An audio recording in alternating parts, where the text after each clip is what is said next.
కేంద్ర ప్రభుత్వం నుంచి అధ్యక్ష రాష్ట్రానికి ఫైనాన్స్ కమిషన్ సిఫార్సుల ప్రకారం రావాల్సిన పన్నుల వాటా అన్నది అధ్యక్ష గత 5 సంవత్సరాలలో ఒకసారి గమనించినట్లయితే ఇది డెవల్యూషన్స్ అధ్యక్ష, అంటే కేంద్రం నుంచి రాష్ట్రానికి హక్కుగా రావాల్సిన వాటా 2018లో 2018-19లో మీరు గమనిస్తే 32,000 వస్తే 2019-20కి వచ్చేసరికి మామూలుగా ప్రతి సంవత్సరం పెరుగుతుంది. ఎందుకంటే ప్రతి సంవత్సరం కేంద్రానికి సంబంధించిన ఆదాయాలు పెరుగుతాయి. ఆ ఆదాయాల పెరుగుదల వల్ల రాష్ట్రాలకు వచ్చే ఆదాయాలు కూడా వాళ్ళు ఆటోమేటిక్ ప్రపోర్షనెట్గా పెరిగి రాష్ట్రానికి ప్రతి సంవత్సరం కూడా న్యాచురల్గా ఎక్కువ డబ్బులు వస్తాయి. కానీ గమనిస్తే 2018-19లో 32,780 కోట్లు రాష్ట్రానికి వస్తే 2019-20లో 28,000 కోట్లకు తగ్గింది. 2020-21కి వచ్చేసరికి అది 24,460 కోట్లకే పడిపోయింది. కోవిడ్ కావచ్చు, ఇంకా రకరకాల కారణాలు కావచ్చు, ఏదైనా కానీ పడిపోయిన పరిస్థితులు గమనిస్తూ ఉన్నాం. అది మళ్ళీ 2021-22కు 36,000 కోట్లకు చేరింది. ఇప్పుడు 2022-23కు 38,000 కోట్లకు స్లోలీ మళ్ళా బేస్ ఫ్యాక్టర్ తగ్గినప్పటికీ మళ్ళీ స్లోలీ ఇప్పుడు కాస్త కుదుట పడతా వస్తూ ఉంటుంది అధ్యక్ష. అదే మాదిరిగా గమనిస్తే ఫైనాన్స్ కమిషన్ సిఫార్సు ప్రకారం రావాల్సిన పన్నుల వాటా అనేది గత అధ్యక్ష 2014-19 మధ్య జిఎస్డిపిలో కూడా, అంటే స్టేట్ గ్రాస్ డొమెస్టిక్ ప్రోడక్ట్, రాష్ట్రానికి సంబంధించిన జిఎస్డిపిలో కూడా, స్థూల ఉత్పత్తిలో కూడా అప్పట్లో 3.7%గా మనకు వచ్చే పరిస్థితి నుంచి 2019 నుంచి 2023 మన పీరియడ్కి వచ్చేసరికి రాష్ట్ర స్థూల ఉత్పత్తిలో 2.92%కి పడిపోయినట్టుగా కూడా కనిపిస్తూ ఉంది అధ్యక్ష. అంటే మనకు రావాల్సిన డెవల్యూషన్స్ కూడా ఆ మాదిరిగా పడిపోయిన పరిస్థితులు కనిపిస్తూ ఉన్నాయి అధ్యక్ష. ఇక మూడవ అంశం అధ్యక్ష, రాష్ట్రానికి అత్యంత కీలకమైన విద్య, వ్యవసాయం, మహిళా సాధికారత వంటి కీలక రంగాల అధ్యక్ష గత ప్రభుత్వ విధానాల వల్ల ఎలా ఇవన్నీ కూడా కుదేలైపోయిన పరిస్థితులు ఎలా ఉన్నాయి అని చెప్పి కూడా గమనించినట్టయితే అధ్యక్ష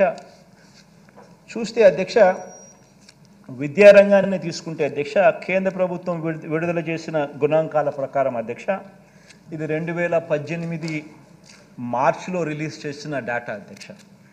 ఈ 2018లో ఈ డేటాను రిలీజ్ చేస్తే ఆ డేటా ఒకసారి గమనించినట్లయితే అధ్యక్ష జీఈఆర్ రేషియో, అంటే గ్రాస్ ఎన్రోల్మెంట్ రేషియో గమనించినట్లయితే ఇది ఈ ప్రైమరీ ఎడ్యుకేషన్కి సంబంధించిన డేటా అధ్యక్ష. ఒకసారి గమనించినట్లయితే జాతీయ సగటున 96.91 ఉంటే మన రాష్ట్రంలో 83.29%.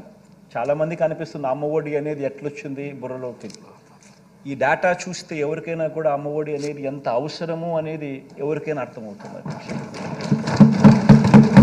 ఎందుకంటే అధ్యక్ష ఈ డేటా రిలీజ్ అయింది అధ్యక్ష 2018 మార్చిలో ఈ డేటా రిలీజ్ అయింది. ఈ డేటా గమనించినట్టయితే అధ్యక్ష ప్రైమరీ స్కూల్స్లో జీఈఆర్ అంటే ఎన్రోల్ అయ్యే పిల్లల వివరాలను గమనిస్తే జాతీయ యావరేజ్ 96.91 ఉంటే 96.91 ఉంటే మన రాష్ట్రంలో వచ్చేసరికి 83.29తో రాష్ట్రంలో అధ్యక్ష 36 రాష్ట్రాలు, 29 రాష్ట్రాలు ప్లస్ 7 యూనియన్ టెరిటరీలు, అంటే మొత్తం 36 ఉంటే అధ్యక్ష యూనియన్ టెరిటరీస్ అండ్ రాష్ట్రాలు పుట్ టుగెదర్ మన రాష్ట్రం we were figuring ourselves in the bottom most 32, అంటే చివరి బాటంలో 32 ర్యాంక్లో మనం ఉన్నాం 36లో. ఆ రకమైన అధ్వానమైన పరిస్థితిలో మనం ఉన్న పరిస్థితి కనిపిస్తుంది అధ్యక్ష. అంటే అటువంటి పరిస్థితిలో మనం రావడం జరిగింది. అటువంటి పరిస్థితిలో ఎడ్యుకేషన్ మీద మనం థ్రస్ట్ ఇవ్వడం ఎంత అవసరమో మనం భావించి థ్రస్ట్ ఇవ్వడం మొదలుపెట్టడం జరిగింది అధ్యక్ష. అధ్యక్ష సిమిలర్లీ అధ్యక్ష రైతుల పరిస్థితి కూడా ఒకసారి గమనించినట్టయితే అది కూడా అంతే అధ్యక్ష. 87,612 కోట్ల రూపాయల అధ్యక్ష రుణాలన్నీ కూడా రైతులందరికీ కూడా మొదటి సంతకంతోనే తాను మాఫీ చేస్తాను, బ్యాంకుల్లో పెట్టిన బంగారం నేను ఇంటికి రావాలి అని అంటే చంద్రబాబు ముఖ్యమంత్రి కావాలి అని చెప్పి రకరకాలుగా టీవీలలో అడ్వర్టైజ్మెంట్లు వేయడము, ప్రతి చోట కూడా అబద్ధాలతో మోసాలతో మీటింగులు పెట్టడం, ఇవన్నీ చెప్పి ఏ రకంగా మోసం చేసి లాస్ట్కు 87,612 కోట్ల రూపాయలు రైతులు ఈయన కట్టద్దు అని అంటే కట్టకపోవడం వల్ల అవి తడిచి మూపుడైపోయిన పరిస్థితులు కనిపిస్తూ ఉన్నాయి. బ్యాంకుల్లో పెట్టిన బంగారం ఇంటికి రాని పరిస్థితి కనిపిస్తూ ఉంది.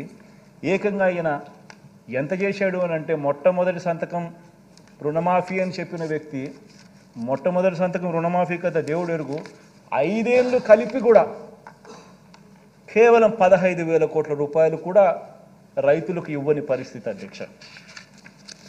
దీంతో రైతులు జీవితాలే నిజంగానే అగమ్యగోచరంగా కూడా తయారైన పరిస్థితులు కూడా మనం అంతా మన కళ్ళతోనే మనం చూసాం.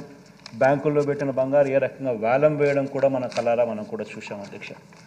అదే మాదిరిగా అధ్యక్ష పొదుపు సంఘాలకు సంబంధించి కూడా అదే పరిస్థితి.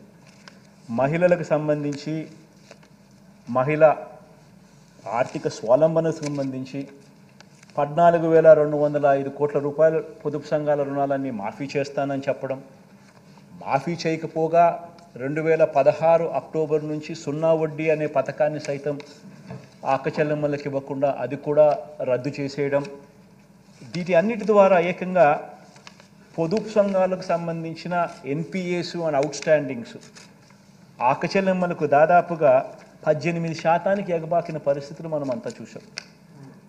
ఏ గ్రేడ్ బి గ్రేడ్ సంఘాలు పూర్తిగా పక్కకి వెళ్ళిపోయి అన్నీ కూడా దిగజారిపోయిన పరిస్థితుల్లో కూడా ఆ సంఘాల పరిస్థితులు మనం గమనించాం. ఇవన్నీ కూడా ఇలాంటి పరిస్థితుల్లో మనం రాష్ట్రాన్ని మన పరిపాలన చేసే కార్యక్రమం మనం ముందుకు వేయాల్సి వచ్చింది. దానికి తగ్గట్టుగానే మహిళలకు సంబంధించి వాళ్ళ కాళ్ళ మీద నిలబెట్టే దిశగా ప్రతి అడుగు కూడా ఇలాంటి పరిస్థితుల్లో వేయాల్సి వచ్చింది అధ్యక్ష. ఇక